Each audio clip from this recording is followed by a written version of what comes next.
வணக்கம், welcome to Chitra Murali's kitchen.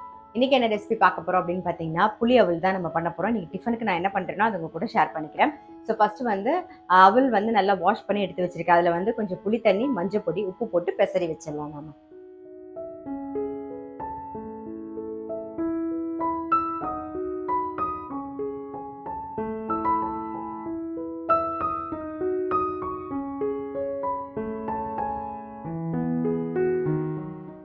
அவல் நல்லா பெசரி வச்சாச்சு. இப்போ இந்த பக்கம் கடாயில் வந்து நல்லெண்ணெய் விட்டுருக்கேன்.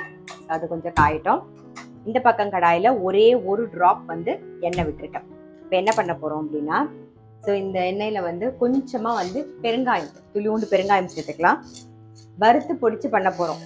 ஸோ அதுக்கு பெருங்காயம், 2 வரமிளகா, தனியா, கடலைப்பருப்பு, தனியா 1 டீஸ்பூன், கடலைப்பருப்பு 1 டீஸ்பூன். இது லைட்டா வறுபடட்டும்.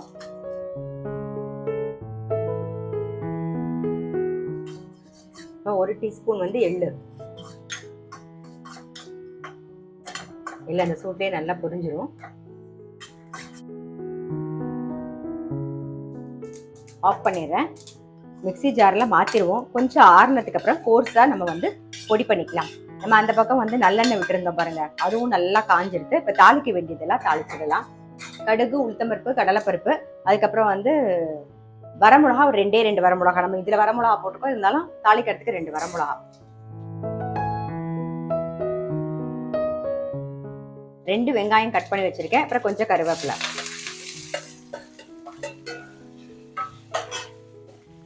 இதுக்கு மஞ்சள் பொடி சேர்த்துடலாம். ஏற்கனவே அவல் ஊற வைக்கும்போது உப்பு போட்டிருக்கோம். ஸோ இந்த வெங்காயத்துக்கு தகுந்த அளவு உப்பு சேர்த்துக்கலாம். நல்லா வதங்கட்டும்.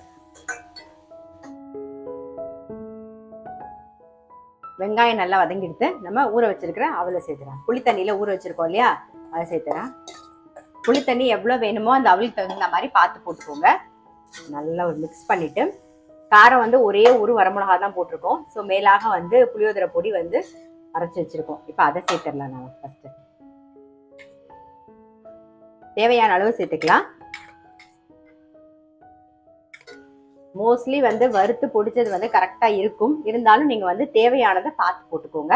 அப்படி மிச்சம் இருந்தது அப்படின்னா நம்ம வந்து கத்திரிக்காய் கறியோ ஏதாவது காய் பண்ணும்போது நம்ம அதை சேர்த்துக்கலாம். கோவக்காய்க்கெல்லாம் சேர்த்தீங்கன்னா ரொம்பவே நல்லா இருக்கும். ஸோ அதுக்குள்ள சேர்த்துக்கலாம். நான் வந்து வறுத்து அரைச்ச பொடி ஃபுல்லாகவே சேர்த்தாச்சு. ஸோ நம்மளுடைய புளி அவல் வந்து ரெடி ஆகிடுது. ரொம்ப சிம்பிள், நல்ல டேஸ்டியான, ஹெல்த்தியான ஒரு டிஃபன். இது தொட்டுக்கிறதுக்கு வந்து வடை இருந்ததுன்னு வச்சுக்கோங்களேன், ரொம்ப டேஸ்ட்டாக இருக்கும்.